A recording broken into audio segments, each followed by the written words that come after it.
नाज़रीन ख़बर शामिल कंदा हलूं खानपुर महर मां। खानपुर महर वेझो अचानक घरनि खे बाहि वकोड़े वई। घरनि में पयल समूरो सामान सड़ी रख में तब्दील। घरनि में बीठल चौपायो माल 4 गऊं सड़ी ज़ख़्मी थी पयूं।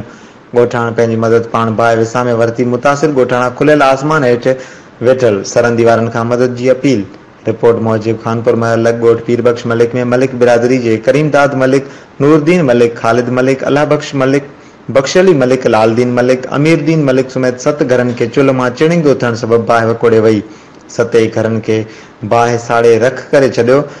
घर में पयल समूरो क़ीमती सामान सड़ी रख थी वियो। घरनि में बीठल चौपायो माल 4 गऊं सड़ी ज़ख़्मी थी पयूं ऐं घर में पयल केतिरो ई क़ीमती सामान खटा, बिस्तरा, पैसा वग़ैरह सड़ी खाक में तब्दील थी विया। होॾां ॻोठाणा राब्तो करण ते ॻोठाणा मीडिया खे ॿुधायो त असां सभु घर जा भाती ज़मीन ते फुटनि जे चूंडे ते वियल हुआसीं।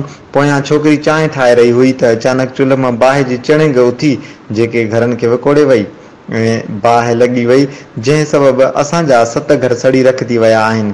ऐं ॻोठाणा वधीक ॿुधायो त असां पंहिंजी मदद पाण बाहि विसामी आहे। ॻोठाणा खुलियल आसमान हेठि वेठल कंहिं बि मसीहा जा मुंतज़िर सरहदी वारनि खे सार लहण जी अपील कई आहे।